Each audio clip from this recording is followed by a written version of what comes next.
Alors bonjour, aujourd'hui nous allons dimensionner un ouvrage hydraulique, un DALO, dans le cadre d'un projet routier. Mais bien avant, j'aimerais dire à ceux qui suivent mes vidéos que la vidéo concernant la conception, donc ici, cette vidéo-là, concernant la conception d'un essai de bornage de morcellement, à partir de QGIS, ça a été vraiment beaucoup vu, plus de 2000 vues, et j'ai reçu beaucoup de messages pour les personnes qui voudraient donc apprendre cela. Et donc dans ce cadre-là, je suis en train de terminer la vidéo, de rassembler, j'ai mis au point toute la documentation. Et ceux qui voudront donc atterrir la vidéo de cours ainsi que la documentation pour faire cela, je vais les contacter et leur envoyer les documents moyennant 5000 francs pour tout le document. Il y aura 3 vidéos, 3 séries de vidéos. Une vidéo concernant la conception donc, du lotissement sur QGIS, le rassemblage et la configuration donc, du lotissement. Une deuxième vidéo concernant la collecte donc, des données, et puis une dernière vidéo concernant donc, la mise en page et le tirage. Tout cela avec la documentation. Ils les auront bientôt. Voilà, ça c'est concernant donc, cette vidéo. Alors nous allons partir.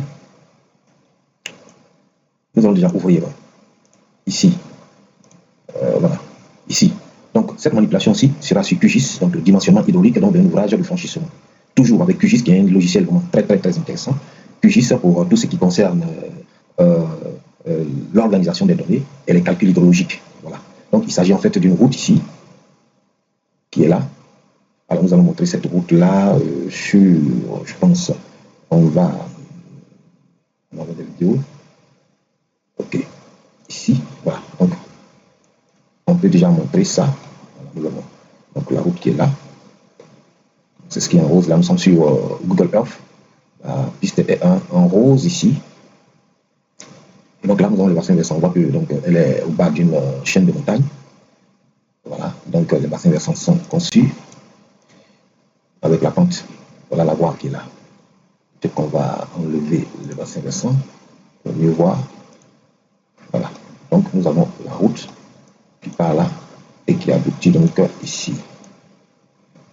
Alors le travail a été fait, le travail hydrologique. Donc a été fait, nous avons déterminé donc les différents bassins versants. Alors ici nous avons ce bassin versant là qui est là. Et voici les données que nous pouvons tirer de ce bassin versant. Ici. Alors ce bassin versant il est là. Nous allons prendre un autre bassin versant, un peu plus intéressant. Nous allons voir ici d'abord, je vais le voir ici. Ok, cet ouvrage-là, il n'existait pas, mais il a été fait il a été mis là, voilà, parce que justement, il y a un grand bassin versant qui descend par là, il faut forcément un ouvrage là. Mais nous allons prendre plutôt un autre où il y a un bassin, un DALO qui existait avant, voilà, pour voir un peu les différences. Donc, nous allons prendre ce bassin versant-là, le 22, voilà, qui est là, voilà, le DALO existant qui est là. Donc, le DALO existant, c'est une double buse de diamètre 100, donc 1 mètre de diamètre. Double buse 1 mètre de diamètre. Voilà. Alors, nous avons donc ce bassin versant. Et après les calculs, nous avons 20 mètres cubes par seconde de débit ici, que ce bassin versant doit être là. Donc, nous allons redimensionner pour voir si les données correspondent. En tout cas, sur le terrain, on dit déjà que cet ouvrage, ces buses-là, ne fonctionnent pas comme je dois. Quand il pleut, ils sont inondés. Et puis aussi, dans la nouvelle formulation, les buses, on a tendance de remplacer les buses par des DALO. Donc, nous allons faire le dimensionnement pour voir si donc, les sections de ces ouvrages-là tiennent, c'est-à-dire ces deux buses-là, le diamètre 1. Voilà. Donc, voilà ce qu'on peut faire sur QGIS. Nous avons nos bases de données déjà qui sont là. Alors, les bassins versants qui ont été déterminés, été calculés essentiellement sur QGIS. Et voilà les données donc, qui sont issues de ces calculs. Toutes ces données-là, les pentes, les sections, les périmètres, la superficie, ainsi de suite, la longueur du cours d'eau, le dénivelé, ainsi de suite. Bon, les autres données, le débit, l'intensité de la pluie, ainsi que le temps de concentration, eux, ont été calculés à part. Donc, nous allons donc essayer de dimensionner pour voir si l'ouvrage existant est bon ou s'il peut. On peut le changer, on doit le changer.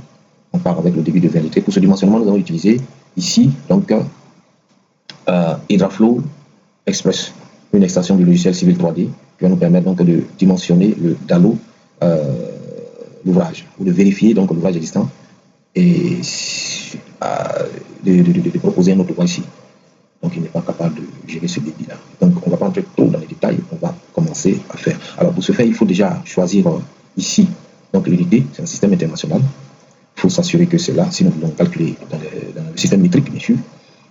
Donc ici présenté, nous avons le DALO. Ici, voilà le DALO. Voilà. Donc nous avons donc la section, on va couper le DALO de manière transversale, par rapport à la voie. Donc ici, c'est justement la chaussée. Et là, donc, c'est le remblai de la voie. Au-dessus, donc, de l'ouvrage ici, voilà l'ouvrage qui est là. Nous avons donc la hauteur qui est rise. Donc, le débit part de là à là. Donc, ici, c'est up. Ici, c'est down. Nous avons donc la crête de l'ouvrage qui est là. Donc, l'entrée et la sortie. La pente, donc, est de là à là. Nous allons donc introduire les données. Ici, donc, nous avons l'élévation, la pente du terrain naturel en aval, en amont ici, en aval ici. Nous allons introduire plutôt la côte. OK? Alors, et le calcul a été fait sur un modèle numérique de terrain, hein, qui a une certaine précision ici. Le modèle numérique de terrain. Donc c'est celui où on peut avoir les cotes et tout ce dont on a besoin. Alors on a déjà ces éléments-là, donc je vais procéder à les intégrer. Nous avons donc la longueur ici, qui est donc, ici la longueur de l'ouvrage, bien sûr, qui est de 15 mètres. Donc c'est 1 mètre. Alors la cote, on va mettre la cote amont. Donc c'est la cote du terrain naturel à l'entrée, qui est de 213, et la cote à la sortie qui est de 212,97. Voilà. Donc il peut déjà calculer directement. La pente 213. Les calculs sont souvent des itérations. Donc, les logiciels font des itérations. J'ai fait l'itération, par exemple, le calcul, je pense, d'un conduite pour 0,012. Bon, de différents types Donc, ici, l'élévation. Alors, la hauteur du DALO, c'est en millimètres. Donc, on prend 2 mètres, ça fait 2000 millimètres. Alors, puisqu'on choisit un DALO rectangulaire, donc comme une box, alors la largeur, on va prendre aussi 2 mètres, tout en sachant que ce sont les premières données. Si on pourrait y revenir lorsque assimilation ne marche pas, et si donc ces sections-là ne peuvent pas faire passer le débit de 20 litres, 20 mètres cubes par seconde. Voilà, donc ça, c'est les premiers éléments qu'on met. Alors, le nombre de DALO, le nombre de sorties, on a 1, nous mettons 1 d'abord. Donc, ici, ce sont donc le paramétrage, les formes, le type de DALO. Donc, on va laisser ces données-là ici. Alors, on vient là, l'élévation. Donc, ici, on a mis 215 comme cote. Ici, 215, pour tenir compte du remblai. Au-dessus, voilà. Ici, donc, là, c'est donc la chaussée. La chaussée, on va prendre 10 mètres. Ce sont les données de la route, bien sûr. 10 mètres. La largeur donc, de notre crête, on va laisser 5 mètres. Et donc, ici, puisque on connaît déjà le débit, ça a été calculé, on va mettre directement le débit. On ne va pas faire l'incrémentation. Le débit est connu. Alors, donc, on va dimensionner en supposant donc la hauteur arbitraire, la sortie, pour donc une sortie bien sûr libre. On prend donc ici, donc un tirant d'eau critique. On pourrait prendre là aussi, ou tirant d'eau normal. On va prendre normal, c'est arbitraire. Et puis, on va lancer la simulation. Ici, on doit s'assurer que la hauteur ici soit supérieure à la hauteur donc, de la crête ici. Parce que si, par exemple, on a 2 mètres au-dessus du niveau du sol, le sol, nous avons déjà pris 213, donc on ajoute les 2 mètres, ça fait déjà 215. Donc ici, on ne peut pas prendre 215. Ici, il faut prendre au-dessus de 215, en tenant compte du remblai. Le remblai, c'est une donnée qui peut être donnée par donc, le projet de route, bien sûr. Donc, 216 ici.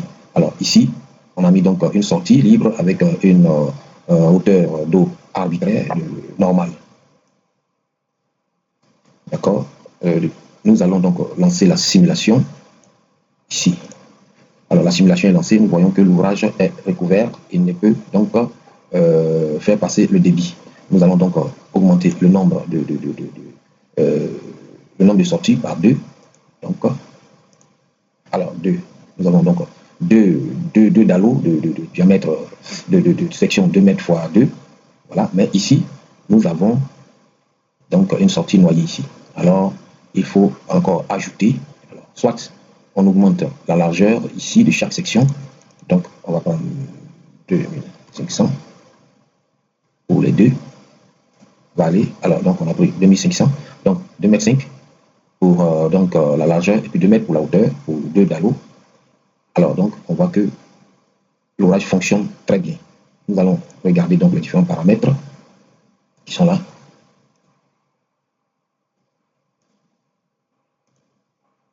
Ok, ça c'est la ligne d'énergie. Alors, donc le débit c'est bien 20 mètres. Nous avons ici une vitesse à la sortie de 2,83 m et à l'entrée de 2,82 m. Donc on voit que la vitesse elle est à peu près constante.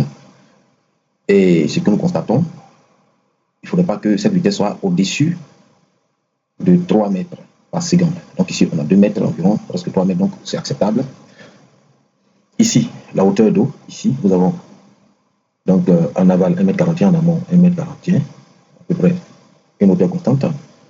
Alors, nous avons ici les paramètres de la ligne piézométrique qui sont là. Et puis là, nous avons donc le rapport entre la hauteur d'eau et puis le diamètre qui est de 0,94 qui est acceptable. Donc, les dimensions que nous allons prendre, donc, ce sont ces dimensions-là. Donc, 2 fois 2 fois 2, c'est-à-dire 2 dallots de section 2 mètres sur 2 mètres. Voilà. Donc, pour conclure, nous avons un dallot, donc deux ouvertures de section 2 mètres sur 2 mètres. Alors, nous allons revenir sur l'ouvrage existant et puis voir la section qui était là. Voilà. Donc, l'ouvrage existant étant ici. Nous avons une buse. Ici, nous avons une buse de diamètre 100 mètres. De diamètre plutôt 1 mètre. Donc, deux buses de diamètre 1 mètre. Voilà. Donc, ici, nous avons deux buses de diamètre 1 mètre. Là, nous avons deux dallots de diamètre 2 mètres. Plutôt deux dallots de section 2 mètres sur 2 mètres.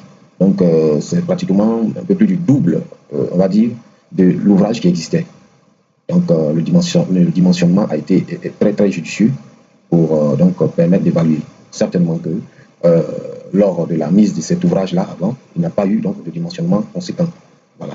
Et donc, cette fois-ci, avec ce dimensionnement fin, ces études hydrologiques assez poussées, on peut dimensionner de manière plus précise les sections donc, des ouvrages de franchissement.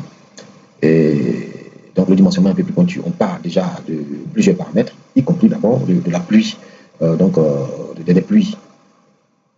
À partir des pluies, donc, nous déterminons donc, par ajustement statistique une pluie de récurrence bien donnée, et à partir de ces pluies, on essaie de faire dans tous les cartouches Carbuti, donc le débit, sur le débit, voyez-vous, en cherchant bien sûr, déterminant le bassin versant, ainsi de suite. Donc c'est très très très important de faire ce genre d'études-là lorsqu'on veut dimensionner donc, les ouvrages de franchissement sur, par exemple, une route, en tout cas tout ouvrage hydraulique, en ces temps où justement nous avons les paramètres hydrauliques, les pluies donc, climatiques, donc, qui peuvent varier. Il faut donc mettre un accent sur le dimensionnement pointu donc, des ouvrages hydrauliques. Donc ce sont ces dimensions-là. Donc 2 fois 2 fois 2, c'est-à-dire 2 dallots de section 2 mètres sur 2 mètres. Voilà ainsi terminé notre dimensionnement. Merci.